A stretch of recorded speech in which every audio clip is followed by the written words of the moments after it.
So we've been talking to you about law of attraction for a very long time, haven't we?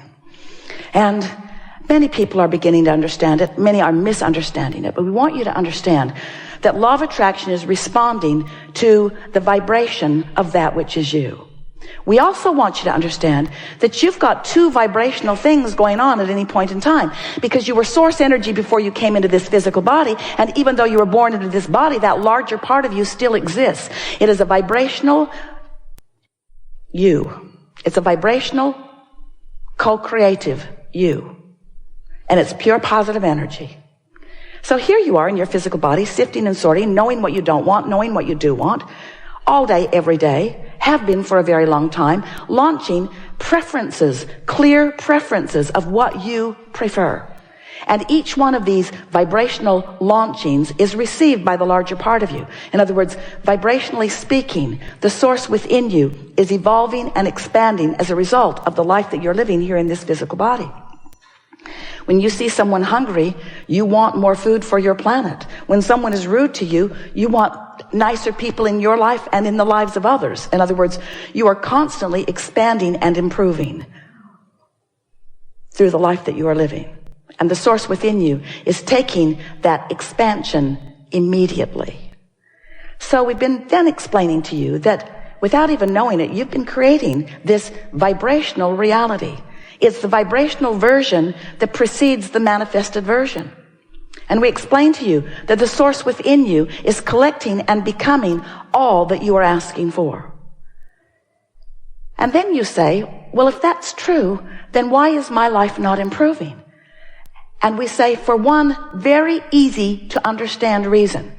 You're launching the rockets by knowing what you don't want, but then you're not practicing the vibration of what you do want often. Instead, you're beating the drum of justification of why you want the improvement. And that's that efforting factor that we're talking about that is not serving you.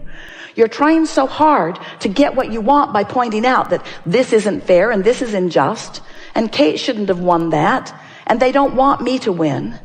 In other words, as you feel the unfairness and then you stand in the justification, because there's a part of you that knows, you innately understand that you are supposed to be winning. You are supposed to be feeling good. And when you're not, you understand that there's something wrong, and then you go about trying to explain why it's wrong and how long it's been wrong and what's really wrong about it and how others agree with you that it is wrong. So you continue to practice the vibration, a frequency that disallows what you want.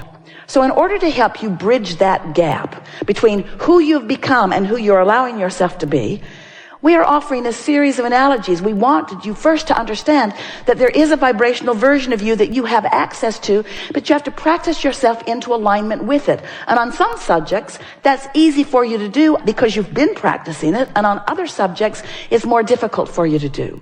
So then we began explaining to you, yes, there is the non-physical version of you, which you are contributing to constantly. This is just not the non-physical part of you that was before you were born that now you're trying to catch up with. This is the non-physical part of you that has been expanding and evolving as a result of the life that you're living here in this physical body. So this vibrational version, this vortex version of you exists. It is a reality that you have access to, but you've got to find the frequency. Just like you've got to broadcast and receive with your transmitting mechanisms. You can't set your radio dial on 101 AM and receive what's being broadcast on 97 FM. You have to be on the frequency that the broadcast is coming from. So this vortex version of you is broadcasting this prosperous vibration of well-being, of alignment, of co-creation, of rendezvousing with all good things. The question is, are you on that frequency? And the answer is, if you feel good, yes. If you feel bad, no. Positive emotion means you're on the frequency or moving in on it, and negative emotion means that you're not. So then, as we've watched you, we've been calling this gathering the art of allowing for a number of years, because it's all about you figuring out how to allow that alignment. You figuring out how to hold a frequency consistently enough that you own it, that you know it, that you are it, that you be it. To establish a point of attraction with enough consistency that you allow momentum. Did you get that? Enough consistency that you allow momentum. Because when you say, I want it, but There's no momentum. I would like that, but you see, it's been hard for me. I want that, but my life's been very difficult for a very long time. Let me tell you the ways in which it has been difficult. And we say, stop talking about the ways in which it has been difficult, because you're killing the momentum of the desire that you just gave birth to. You gave birth to it and didn't allow it to get going. You give birth to it and don't allow it to get going. But imagine if you give birth to it and allow it to get going. If you give birth to it and allow it to get going. If you identify a new desire and are general enough in your conversation. So we began talking to you about your point of attraction. And it seemed like a good way to describe it. It's like a grid that will be filled in later with the manifestations. It's like a framework. It's like the frame of a building that starts out sort of scanty. You can sort of kind of tell what it's going to be like, but all of the textures and fabrics and details are going to come later. You're going to choose them as you go along, and you're going to fill it out and flesh it out with all of the magnificent, delicious details. So you have this point of attraction, this grid. If you've been following us for a while, we've been talking to you about your emotions and what they mean. You heard us today say that negative emotion means you've got a vibration going on that you're not up to speed with. And that positive emotion means you've got a vibration going on in your vortex that you are up to speed with. So today we want you to contemplate that these emotions, which go all the way from appreciation and love and ecstasy, passion, fulfillment, love, that feeling of invincibility, that feeling of eagerness for life, you know how that feels, all the way down to despair, to a feeling of fear, to a feeling of disempowerment, to a feeling that they don't want me to win, that feeling of having no control of your life. And of course, there's every imaginable emotional word or feeling in between all of that. So now we want you to realize that you are a vibrational being, and that you've got a momentum going. So we'd like you to envision this spinning disc, this pure, positive energy disc, this high-flying, good-feeling point of attraction that somehow, some way, you've managed to get on. And we want to say to you, it's pretty easy first thing in the day before something happens, before you read your email, or before you see another person who is irritating, or before you start remembering what went wrong yesterday. In other words, you can get on that high-flying disc pretty easily because you wake up there. And if you don't do that thing you usually do that causes you to choose a lower disc, then there you fly for a little while. And we want you to just speculate the kinds of magnificent things that you have incrementally put into your vortex of creation that will now flow seamlessly, effortlessly, quickly, through the path of least resistance into your spinning grid, into that high-flying, good-feeling grid. Esther's been having a lot of fun with this visual because she's discovered that if she cares about getting on it, she most always does. And if she cares about staying on it, then she's mindful of the 17-second scenarios that might take her from it. And she's also become really good at what we were offering to you earlier about if she's falling and the momentum is strong, don't beat up on Esther about it. Don't beat up on yourself. Just take the fall and set forth the intention that tomorrow you're going to get back on it. So if every morning you decide you're going to get on it, first couple of days you probably won't make it to breakfast before something takes you from it. But eventually, it's where the momentum of that which is you feels most natural.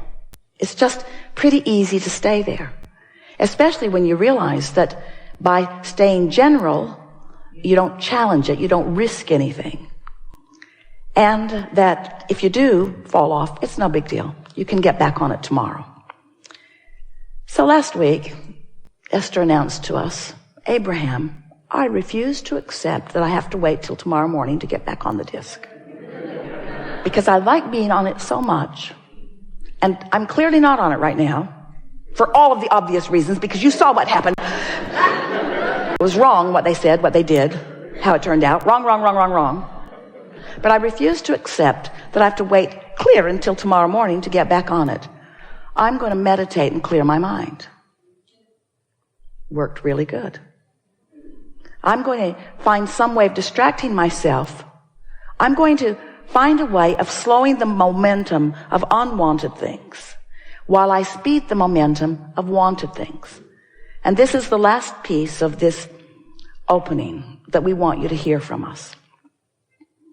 Make no effort at slowing negative momentum because it just speeds it. Because this is a universe of inclusion. There's no exclusion. It's all about attraction. So when you're not going to think about that thing that you're thinking about, then you're thinking about that thing you're not going to think about. And as you're thinking about that thing you're not going to think about, you're thinking about that thing you're not going to think about. And the momentum is getting stronger and stronger and stronger. And you're feeling worse and worse and worse and getting all animated about the injustice of what you're feeling. They just don't want me to win, you exclaim. And we want you to understand that it's all about what you're doing. And when it doesn't feel good, just lay as low as you can lay, as fast as you can do it. So rather than trying to stop negative momentum, your work, this is your assignment for the rest of your life. We never give homework, but today we're going to. Find ways to get positive momentum going. That's it. That's your work. Get on the disc, stay there as long as you can. If you fall off, no big deal.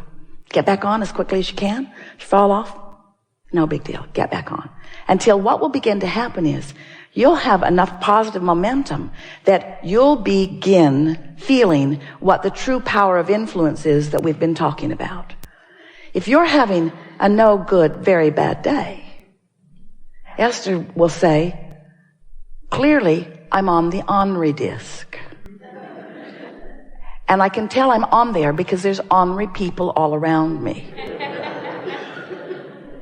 Or I'm on the defensive disc. And your tendency, Esther's too, is to want to blame the other ornery people. Because if they weren't there with her and being ornery, she'd feel a lot better. But we want her and all of you to understand, she met them there.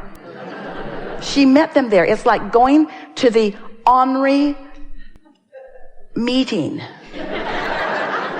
Where's the ornery meeting? Where's the ornery meeting? I want to meet new ornery friends. Like to be flipped off by different people in traffic today than usual. So when you begin to accept that you chose the disc and that they just met you there, it sort of takes the sting out of what they're doing, what it feels like they're doing to you, especially when you begin to accept that you have the choice of what disc you're on. And today, we think you understand it more clearly than ever before, that you have a choice of what disc you get on, and the earlier you choose it, the better chance you have of choosing the one you mean to choose. And eventually, and we're talking about a matter of a few days and weeks, you're going to predominantly be there. And when you start hanging out in that high-flying, good-feeling vibration, and you not only have the benefit of feeling good and breathing more deeply and feeling that fantastic feeling of eagerness coursing through you, but you also then begin to realize the benefit of the wonderful ideas that are flowing to you and the really good timing you have and the rendezvousing with all kinds of wonderful things. And the evidence of your disc is all around you. No matter what disc it is, the evidence of it is all around you.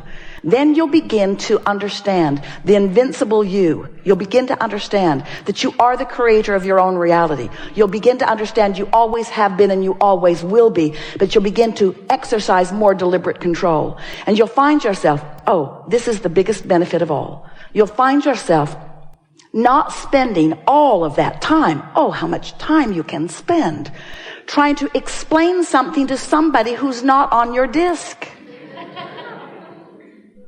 You ever been flying high and somebody else isn't and you're trying to explain to them? They don't get it, do they? So you just crawl right down on their disc with them so that they can understand it. And then, are you ever mad at them that you're down there on that disc with them? You'll get so much time back because you begin to understand that it's not a language barrier. It's not a cultural barrier. It's a vibrational barrier. Stop trying to explain stuff to people that they have no way of understanding. Instead, pick your disc, rendezvous with those that do understand, and have a really good time.